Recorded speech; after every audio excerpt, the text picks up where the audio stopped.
I don't want to criticize Russell Westbrook any more than I already have, or any more than a whole lot of people have. He did play a little better in the 21 games he did start for the Clippers late last year. In the 5 he started against Phoenix in the playoffs, he played his tail off. He did improve his three-point shooting all the way up to 36% in those 26 games he played for the Clippers. You can live with that, even if it's hard to swallow the 4 turnovers a game that he averaged, especially against the Suns. It was risky business as usual for Russell Westbrook when it came to handling the basketball. But I must applaud him.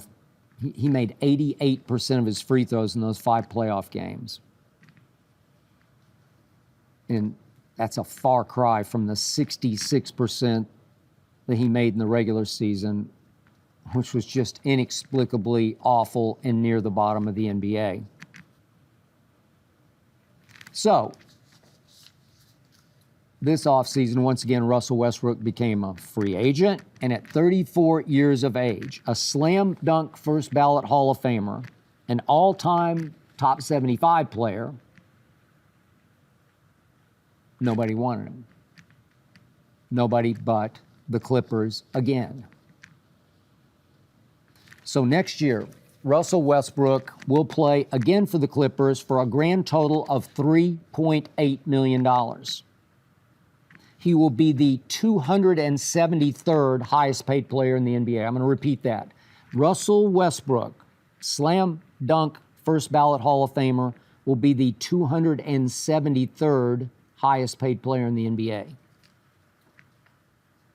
He's also signed, sealed, and delivered for a second Clippers season, during which he will turn 36 years of age and make a grand total of $4 million.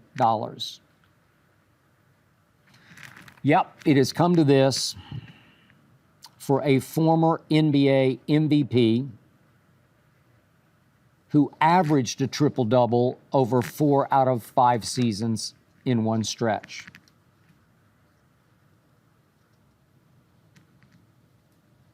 But you know and I know,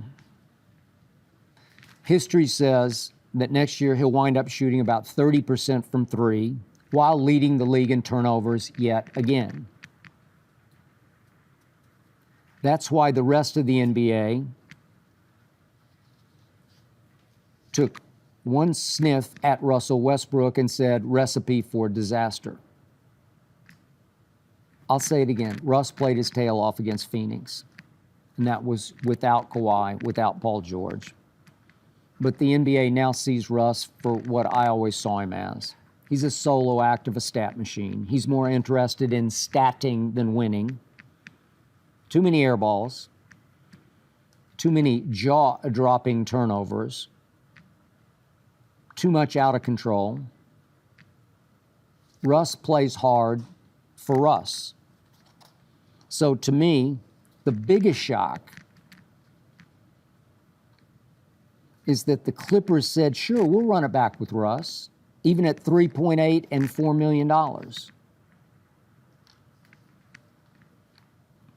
Which brings me to Ty Lue. I believe he's still the best coach in the NBA.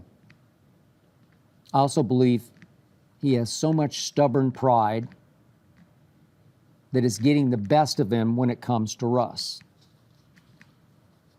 I believe that Ty Lue still wants to show the Lakers that he, Ty Lue, can win with Russell Westbrook after the Lakers and LeBron failed so miserably to do so.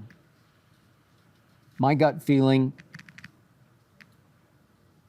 is that even Ty Lue can't win with Russell Westbrook. Maybe he can make the playoffs with Russ, but he won't win a round of the playoffs with Russell Westbrook as his starting point guard. There's no way.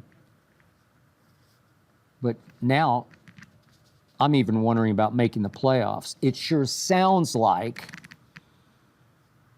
Kawhi Leonard is not happy with the Clippers over his injury situation. And Paul George can't be happy because his name has been part of so many trade rumors.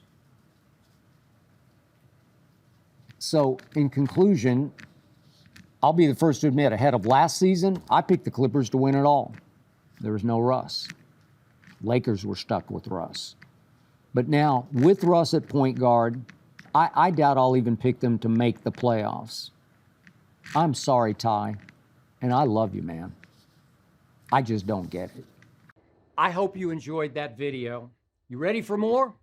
Make sure you click that subscribe button for all the exclusive content from the Skip Bayless Show. And don't forget to check out the full episode of the show wherever you get your podcasts by clicking the link in the description.